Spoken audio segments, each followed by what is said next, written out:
అందరికీ నమస్తే. గుర్తుందా? స్కూల్ కాంపిటీషన్ ఏదైనా సరే, అది ఆటల పోటీ అయినా, పాటల పోటీ అయినా, మన కళ్ళన్నీ ఆ టేబుల్ మీద ఉన్న బహుమతుల మీదనే ఉండేవి. ఆ రూ. 5 పెన్ను, అది కేవలం పెన్ను కాదు, ఒక రాయల్ ఫీలింగ్. క్లాస్ మొత్తానికి మనం ఏదో సాధించినట్టు ఆ పెన్నును జోబులో పెట్టుకొని తిరుగుతుంటే ఆ కిక్కే వేరు. ఇక ఆ స్టీల్ ప్లేట్లు, గ్లాసులు అమ్మా నాన్నలకి మనమిచ్చే అతి పెద్ద గిఫ్ట్ అదే. మా వాడు గెలుచుకున్నాడు అని వాళ్ళు ఆ ప్లేట్లోనే మనకు అన్నం పెడుతుంటే ఆ అన్నం అమృతంలా ఉండేది. ఆ రోజులే వేరబ్బా. School days. మనం గెలుచుకున్న ఆ చిన్న చిన్న బహుమతుల్లో ఉన్న ఆనందం ఇప్పుడు లక్షలు పెట్టుకునే వస్తువుల్లో కూడా ఉండదు.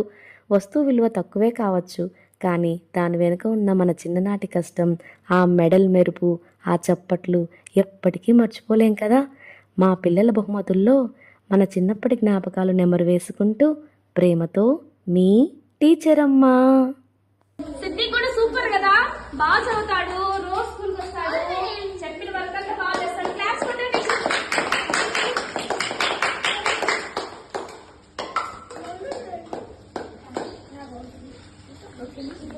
నెక్స్ట్ మహమ్మద్. మహమ్మద్ ఏదైనా ఫాస్ట్ ఫాస్ట్ చెప్పేస్తావు కదా మహమ్మద్. సూపర్ కదా, రోజు స్కూల్కి వస్తావు కదా. వెరీ గుడ్, బాగా చదువుకోవాలి. ఓకేనా? అందుకే గిఫ్ట్ మహమ్మద్ కూడా. ఓకేనా?